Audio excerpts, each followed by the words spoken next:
Welcome back to Supermariodiagnostics once again. Today we are working on a 2021 Volvo S60. It is a nice vehicle. The backstory is that it came from a body shop and it was in a collision on the left rear door area. And since then they've had LIN bus codes for the driver rear door module. And we're gonna go ahead and go super quick through the pre-scan. And we've got a trunk lift gate, circuit open, we got some gear shift stuff, right? And the driver door module shows a rear driver door module bus signal, missing message. So when it's missing a message, it's not that it's missing one out of many messages. That would be an implausible code. When you have a missing message, it usually means that it's just not talking. If you keep going, this is not a module that will show up in the topology because there's nothing wrong with the passenger side, but you will not find a passenger rear door module. You can see the passenger door module here, but you won't see the rear. So this is one of those kinds of designs where the driver door module will show up in the topology and in the scan tool, but through LIN bus speaks to the rear one, and that's how it's done. So if you ever need to do anything with the rear, you have to go through the driver door module. That being said, let's go ahead and show you what I found.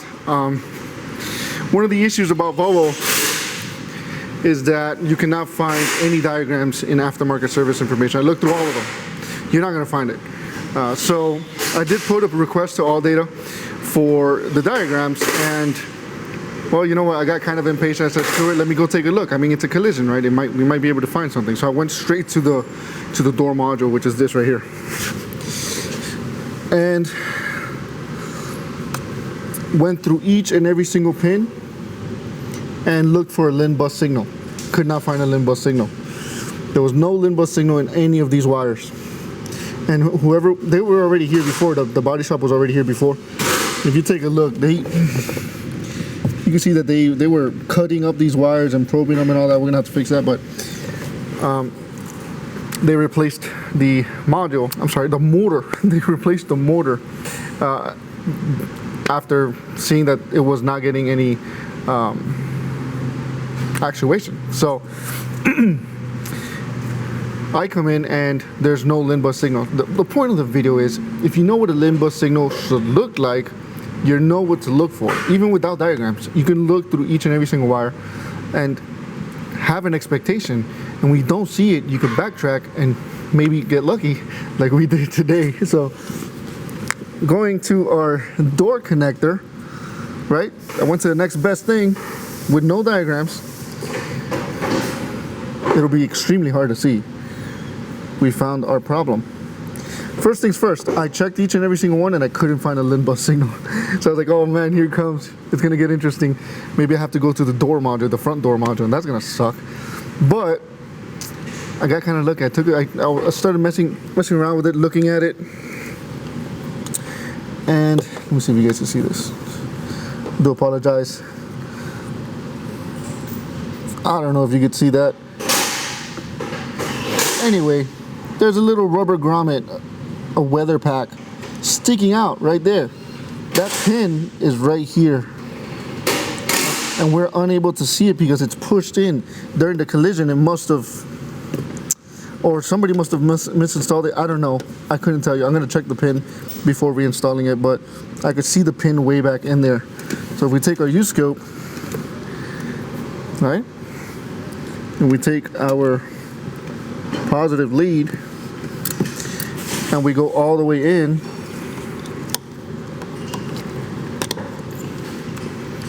and I'm going to carefully front probe with a very thin needle. We're not jamming open anything, right? And my scope isn't grounded, so let me go ahead and ground it. That's the whole point of this video, is knowing what to look for, because I could tell by this capture that we are not grounded.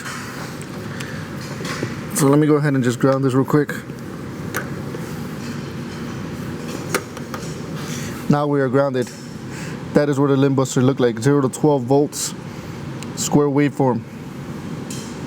So I thought this was worthy of filming The whole point was to show that you can, without diagrams, find something to look for and see that it's missing and go to the next best thing. And sometimes a little bit of luck helps too. I thought that would be useful information. I'm still waiting on the response from all data. I didn't wait all that long, so I should look back and see. We're gonna push that pin in, make sure it stays there. Check the pin at the connector itself, and I'm gonna come back and film once it's working. Because as is right now, it's not gonna work. There's no LIN bus connection. Even with the back button, even the button up here at the door, so it just won't work. So we'll get right back to you guys. So we can see that's our wire right there. See if we can put this in the correct orientation and lock it in. Hopefully we get lucky. There's a real possibility that we may not.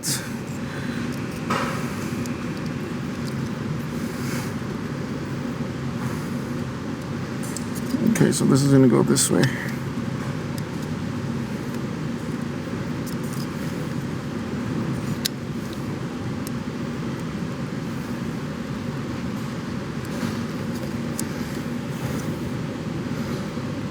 Nice, it's locked and it won't come out. I'm giving it the old DeFazio tug there. That sounds so wrong. And I'm gonna put my cover back on and reconnect it real quick.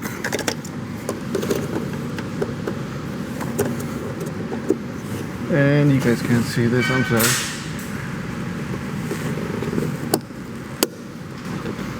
And we're reconnected.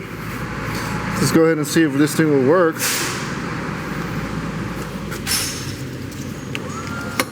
Oh,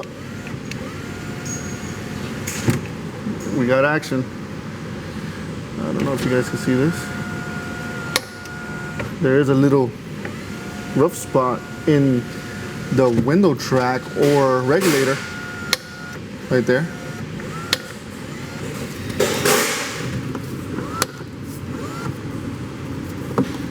Feels like it's pushing on this cable. There it is. This cable was in the way, so no more of that. I'm gonna get this out of the way, fix that up, and call this a fix. You guys are wondering where all that noise is coming from. It's from this guy right here. What you working on? You got a new engine on this 2021 Escalade. 21 Escalade, brand new engine. What do you got to do after you do this job? Well, I got to fill up the YF system, the 1, 2, 3, 4 YF, and I got a ADAS calibration to do on this too. Nice. Do you have to do an ADAS calibration every single time you take off the bumper? Every single time. I'm pretty sure you got to do the active grille calibration too. No, the shutter, the shutter calibration. There might be one, yeah. Yeah. Nice. Why are you changing an engine on a 21 Cadillac? Well, believe it or not, nobody changed the oil on this the entire time. We went 27,000 miles without changing the oil. Man, lifetime oil, huh? Lifetime oil. That sucks, but you know what?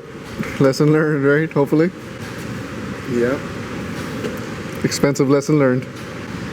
I bet he'll do the oil changes on time every time now. Oh yeah. He took it to a dealer, didn't he? And what'd they do?